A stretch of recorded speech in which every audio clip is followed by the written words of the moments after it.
Thanks for inviting us in. It's now 11 o'clock, and we begin this evening with an 18-year-old suing the city of Indianapolis and an IMPD sergeant. All of this comes after that teen was cleared of all felony charges following his arrest last April that went viral because police say he pointed a gun at officers. Tonight, our Logan Gay talked with the teen's attorney, who says he hopes this lawsuit is a wake-up call to the city. The teenager was initially accused of attempted murder, but after review of the body-worn camera, those charges were dismissed, saying the video didn't support the allegations. This 11-page lawsuit lays out the teen's account of what happened the day of his arrest, accusing an IMPD sergeant of fabricating evidence and giving false statements. The 18-year-old's attorney, Terrence Kennard, says it's clear his client complied with officers from the beginning. Within about a minute, they're approached by a female officer who's giving loud commands. As she does, Mr. Brewer and his companion both raise their hands, literally touching the ceiling of the inside the vehicle. Kennard says his client continued to follow commands after that. And while there was a gun inside the car, he says his client never picked it up. Even so, the teen spent a week in jail and was facing charges that could have carried decades in prison. According to the lawsuit, the teenager suffered loss of liberty, incarceration, emotional distress, humiliation, loss of reputation. Not only did it cause him to be arrested and spend all of that time in jail, you literally put this man's entire life in jeopardy, because without that camera, who knows what the outcome of this case would have been. Kennard says the impact didn't end when the charges were dropped. Right now, as we sit here, that's still showing on their website that he was arrested for this felony. So anytime he goes to look for a job or interacts in the public, if you Google him, that pops up. He says the experience has changed the teen. He's someone who believes in authority, has a high respect for law enforcement.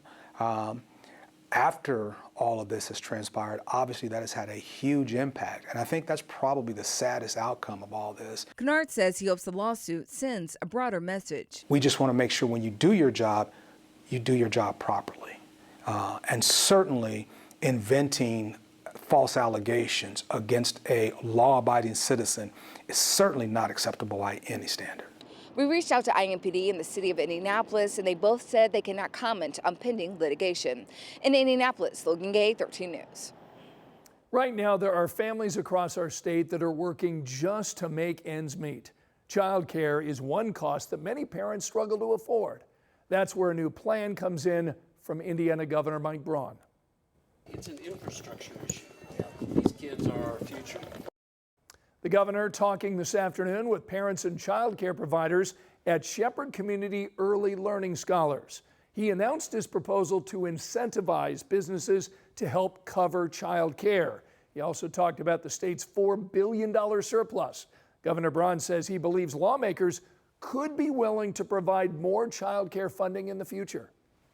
And I think the more we get it done, the more it's going to enhance our economy even further.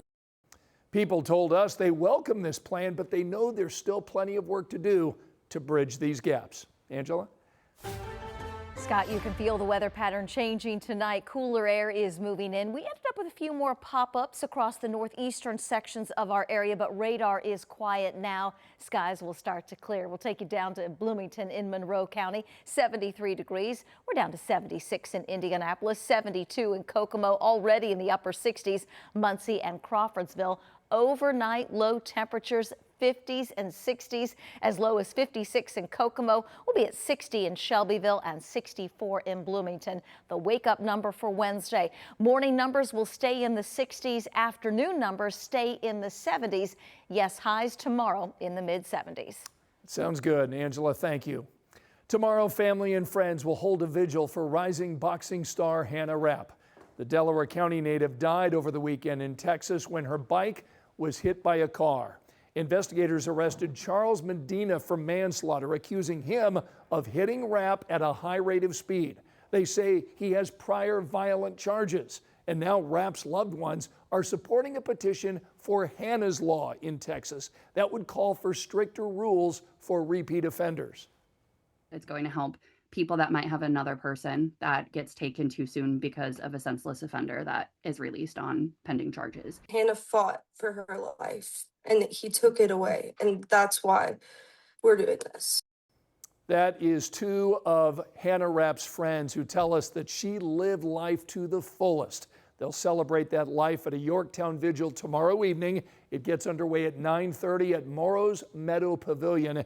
People are encouraged to wear bright colors. The Indiana gathering, by the way, is happening at the same time as a vigil in Texas. Here's a look at the other stories making headlines right now. Tonight, a 19-year-old is under arrest connected to a deadly shooting here in Indianapolis. This happened last Saturday morning. Police found the suspect on the east side near Emerson and English Avenue. Someone took the 20-year-old victim to the hospital where he died. Tonight, two people are charged with more than 50 felonies, accused of defrauding Indiana's Medicaid program of millions. Court documents reveal that Faith Casas was listed as the owner of Senior Home Care Agency, but they say Alexander Burns was actually controlling the business. Prosecutors say Burns was banned from owning a Medicaid provider because of a previous fraud conviction. The state of Indiana is expected to start reimbursing local governments this week for money lost because the governor suspended the state's gas tax. This covers funding lost in those first 2 months. The State Board of Finance will now consider additional reimbursement requests at upcoming meetings. Tonight, the maker of Wegovy is suing Indianapolis-based Eli Lilly, the maker of Zepbound. According to the lawsuit, Lilly ads say patients on Zepbound lost more weight than those on Wegovy.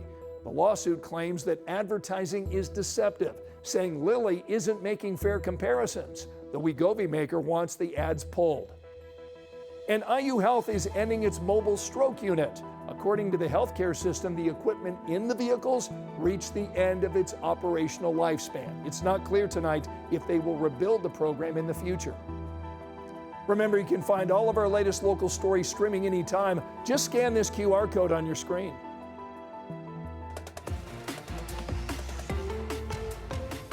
A first test for the Purdue men's basketball team is just days away. The Boilermakers traveling to Canada with new players that include Indiana's reigning Mr. Basketball, Luke Ertl.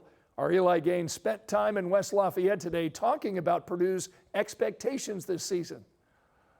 The Boilermakers are heading north of the border to Canada this week to play in 4 exhibition games in a span of 5 days. Now, of course, this trip, you want to build team chemistry, but it's also going to be an opportunity to see what life looks like without Braden Smith. We'll insert true freshman point guard Mount Vernon's very own Luke Ertl. The highly touted recruit arrives in West Lafayette with high expectations, but with veteran returners surrounding him, Ertl doesn't have to be a savior right away, but he is going to have a chance to show he can run the offense and grow into a bigger role. Now, because he is a freshman, he was not made available to the media, but we asked Matt Painter and his teammates the impressions they have of him during his first college summer. He's done well. He's done well. It's just, there's a lot. I always tell guys that there's nothing that's going to blow your mind, but everything together can blow your mind, and so you're just trying to throw a lot at him from an offensive and defensive standpoint, but you also don't want him to lose his aggressiveness. He's an aggressive player. He needs to be aggressive guarding the ball. He needs to be aggressive with the basketball, but he's also got to make quality decisions. I think that's the tough thing, because the only thing he knows in his mind about college is what he's experiencing out here. And this will help you to a degree, but there's a lot of different styles in Purdue facing Purdue. Like every freshman, it's going to be a little bit slow at first, kind of getting a feel for the offense and all the plays and stuff, but I feel like he's definitely grown in that aspect. He's definitely improved a lot when it comes to our terminology, his plays. I feel like he's improved his defense too, so I feel like he'll help us a lot this year. A couple more days of practice before Purdue makes that trip up north, and they'll have their first exhibition game on Saturday at 8 o'clock. Covering the Purdue Boilermakers for 13 Sports, I'm Eli Gaines.